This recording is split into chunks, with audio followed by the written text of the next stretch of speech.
Bonjour Sandra Freeman. Bonjour Bruce Toussaint, bonjour à tous. Vous nous parlez ce matin d'une ville connectée, alors que le premier boulevard connecté de France a été inauguré cette semaine. Oui, à Nice, qui a déjà installé depuis quelques mois des capteurs dans les trottoirs pour que les automobilistes repèrent les places libres grâce à leur smartphone. Là, on va plus loin que le stationnement intelligent. 200 capteurs en tout genre ont été disposés sur un grand axe du centre-ville, le boulevard Victor Hugo. Ils vont permettre de croiser en temps réel diverses informations comme la mobilité, l'éclairage public, la propreté ou la qualité de l'air. Quel est l'intérêt d'installer tous ces capteurs et de récupérer toutes ces données ? Eh bien, c'est d'utiliser l'Internet des objets pour mieux gérer la ville. Par exemple, des capteurs sur les réverbères pour évaluer la luminosité pourraient permettre de réduire de 30% la facture d'électricité d'une collectivité parce que ça s'adapte à la lumière, mais ça informe aussi les services techniques instantanément quand il y a une panne.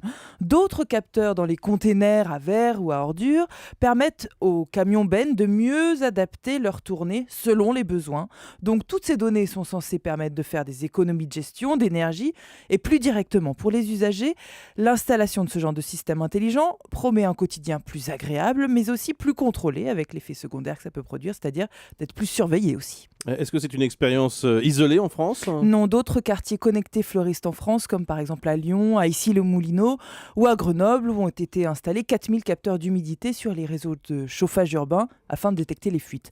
Dans le monde, on dénombre près de 2400 projets pilotes de villes intelligentes.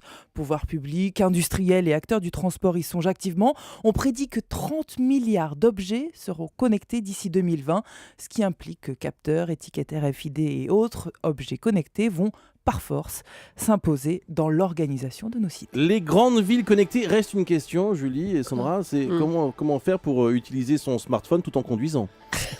Il faut être connecté, il faut être un petit peu connecté, C'est si je puis interdit. me permettre. Oui. La place de parking, vous la trouvez Exactement. comment ? On peut l'utiliser pif. sur l'écran de son automobile. Ah, on peut le fixer sur le tableau de bord. Oui, si on veut. Ouh là là, on Ouais. va pas aller plus loin parce Ouais. qu'on va se faire C'est verbaliser pas sûr. alors qu'on est en studio et Merci on est hyper beaucoup connecté. Sandra Freeman. Alors,